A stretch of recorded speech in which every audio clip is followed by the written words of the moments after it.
folks, good morning once again. Thanks for coming out to watch another episode of Kurt's Corner.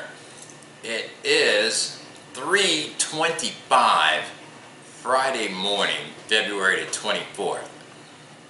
I don't usually do videos at this time of the day, but I just got off of work and I thought that this was kind of important.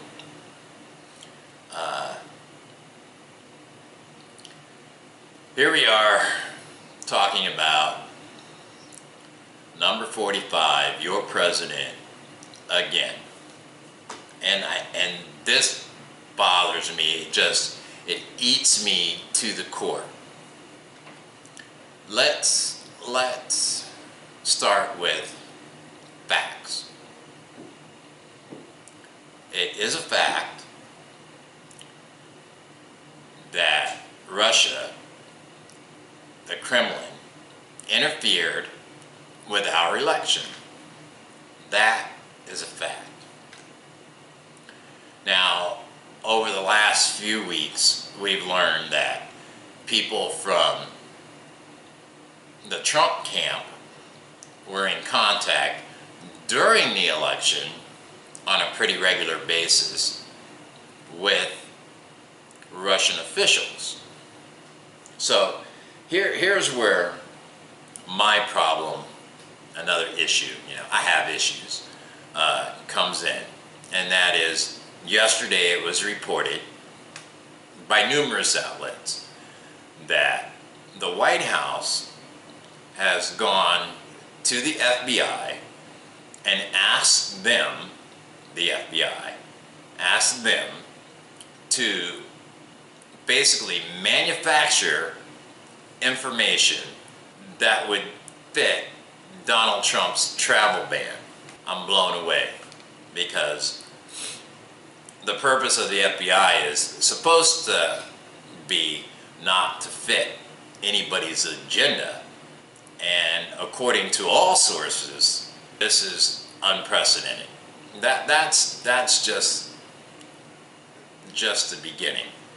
Next, they asked the FBI if they would push back on the reports, meaning they asked the FBI to go to the newspapers or to the news outlets and say, hey, there was no communication between Donald Trump and the Russians during the election. And the FBI said no. But the FBI said no.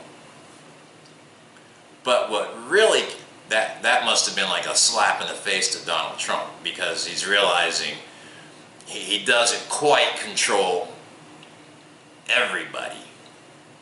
But what really got me about this whole thing is listening to Donald Trump say the media, mainstream media, is fake news.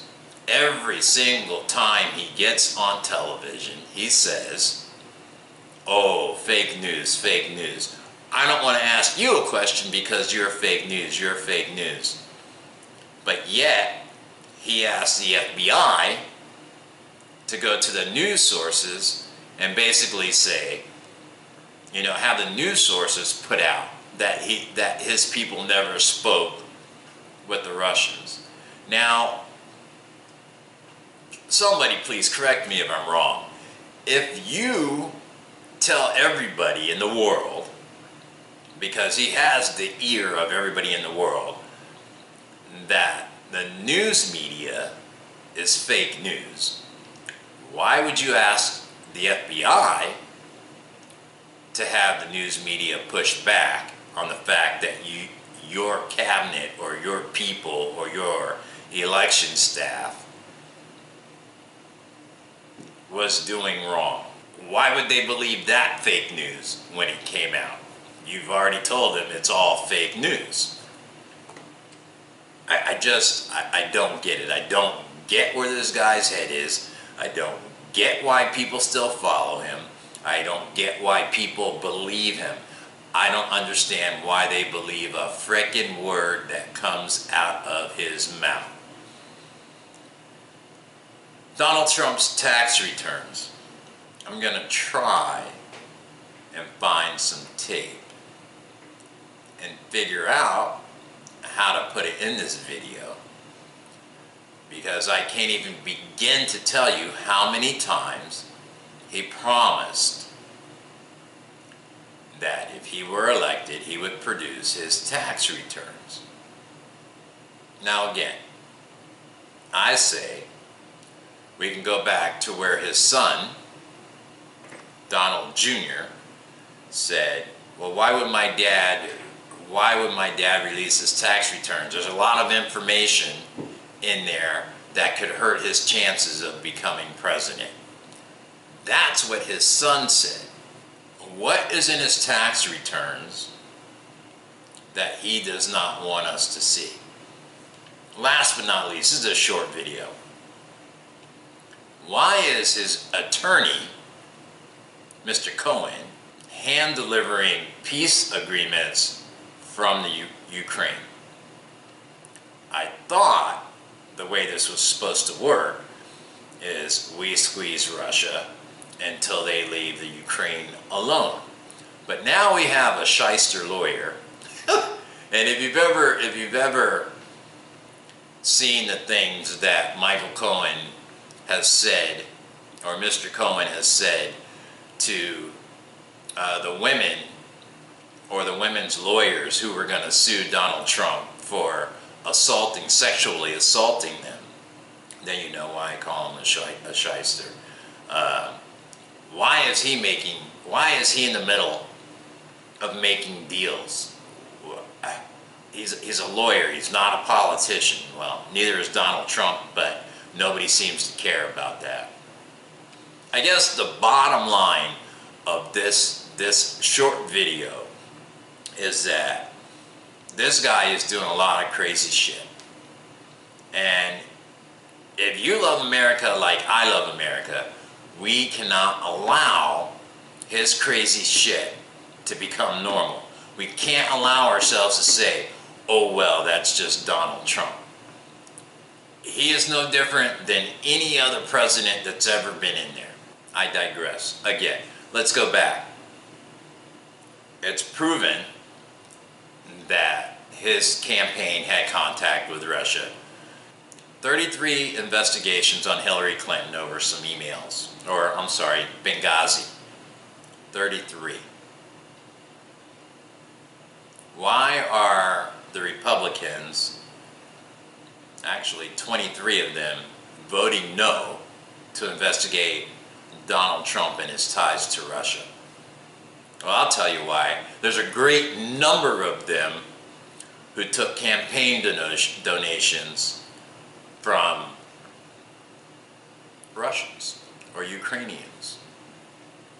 I believe that if you have an investigation on Donald Trump, then the rest of them are going to fall too.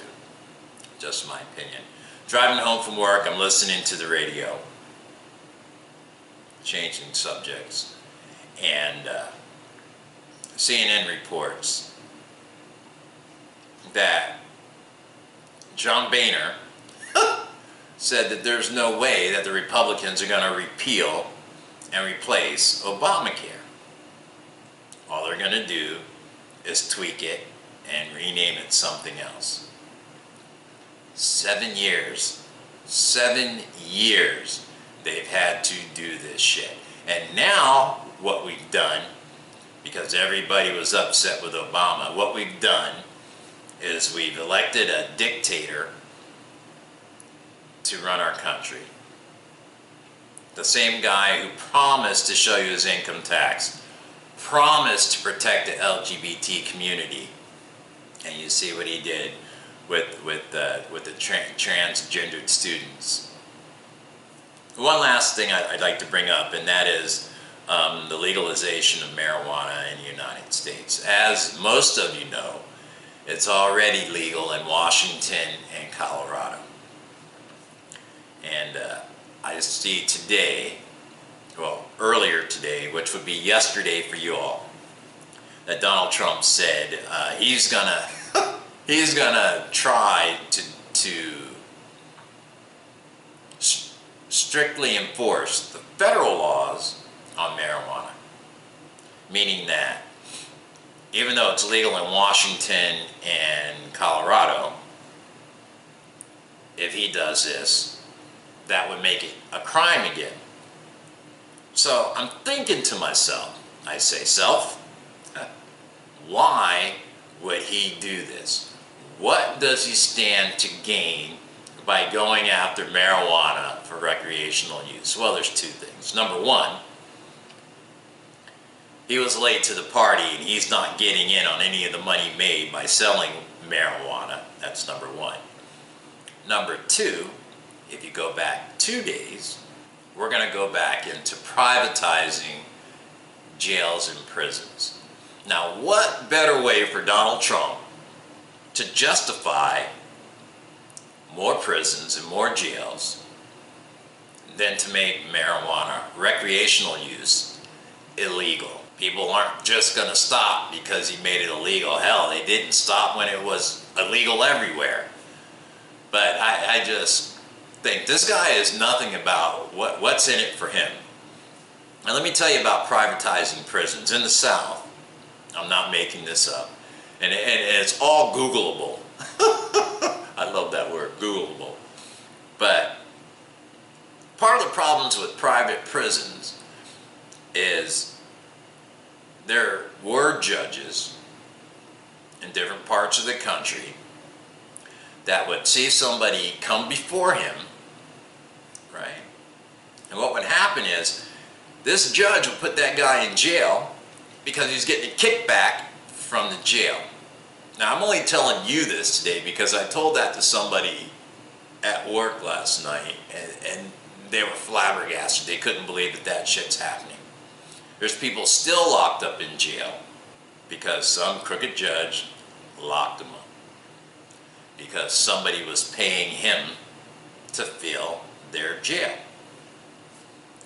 That's it, you know? It's crazy. So, with all that being said, what I'm going to do is I'm going to go edit. I'm going to try and maybe sleep before I go back to work tonight. I doubt that's going to be happening because CPAC, Donald Trump is going to be speaking today, and I can bet you right now he's going to say some dumb shit again, because that's what Donald Trump does. He says dumb shit. What's he going to promise you today that he can't fulfill? Because that is what he's good at. So, as Donald Trump would say, this presidency is a disaster. It's very, very a disaster. Did I say that right? Did that sound like Donald Trump? Bigly. Anyway, I'm out of here. Thanks for watching Kurt's Corner. Hope to see you guys soon. Have a good day.